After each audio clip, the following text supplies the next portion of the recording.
میں سلام رضا سے چند اشعار بیان کرنا چاہوں گا جو اعلیٰ حضرت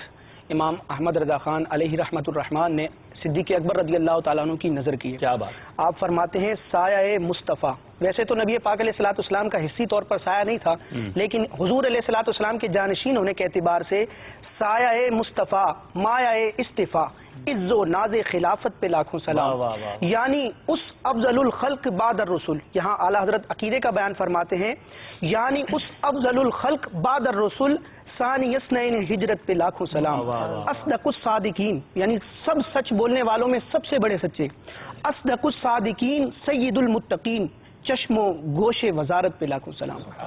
ویسے تو سارے صحابہ کرام ہدایت کے ستارے اور ہمارے سر کے تاج ہیں، ہر صحابی کی شان اتنی عرفہ والا ہے کہ قیامت تک آنے والا کوئی بھی شخص وہ کتنا بڑا عالم ہو، جمی معاملات وہ کر لے لیکن کسی بھی صحابی کے درجے تک نہیں پہنچ سکتا۔ لیکن حضرت سیدنا صدیق اکبر رضی اللہ تعالیٰ عنہ کی صحابیت جو ہے نا، یہ بڑی عجیب اور بڑی نرالی ہے، یعنی آپ کو وہ صحابیت کا مرتبہ حاصل ہے جو دیگر صحابہ کے حصے میں بھی نہ آیا۔ کیوں کہ آپ رضی اللہ تعالیٰ عنہ کے لیے صاحب کا لفظ اللہ تبارک و تعالیٰ نے بھی استعمال فرمایا اور نبی پاک علیہ الصلوۃ والسلام نے بھی آپ کو اپنا صاحب کہہ کر پکارا۔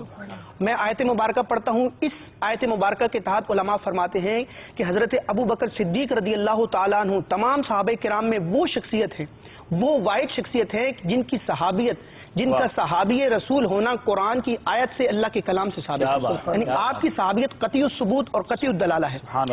سورہ توبہ میں اللہ تبارک و تعالیٰ ارشاد فرماتا ہے، وہی جو ہجرت کا واقعہ تھا غار ثور والا، اس کی طرف اللہ تبارک و تعالیٰ اشارہ کرتے ہوئے فرماتا ہے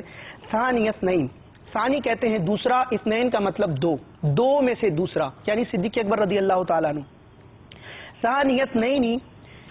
دو میں سے دوسرا، اور اعلیٰ حضرت ترجمہ فرماتے ہیں صرف دو جان سے، اذ ہما فی الغار، جب وہ دونوں غار میں تھے۔ اب یہ دو کون تھے؟ تفسیر مدارک میں بھی اور دیگر تفاسیر میں ہے ہما رسول اللہ و ابو بکر، ان دو سے مراد صدیق اکبر رضی اللہ تعالیٰ عنہ اور نبی کریم علیہ الصلوۃ والسلام ہیں۔ اذ یقول، جب فرماتے تھے نبی پاک علیہ الصلوۃ والسلام، مصطفیٰ فرماتے تھے لصاحبہ، اپنے صاحب سے۔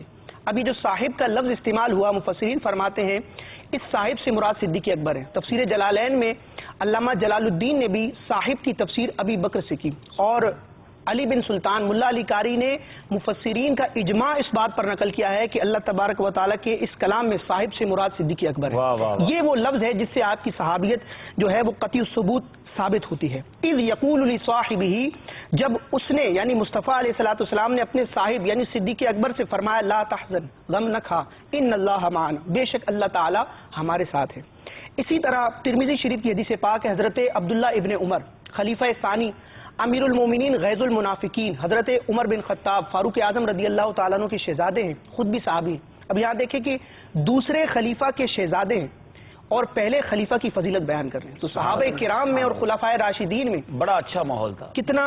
پیار اور محبت کا ماحول تھا کہ ہم مرتبہ لوگ ایک دوسرے کی عموماً تعریف بیان نہیں کرتے، لیکن دیکھیں دوسرے خلیفہ کے شہزادے خلیفہ اول کی تعریف میں حدیث پاک بیان کر رہے ہیں۔ حضرت ابن عمر فرماتے ہیں کہ ان رسول اللہ صلی اللہ تعالی وسلم قال لابی بکر،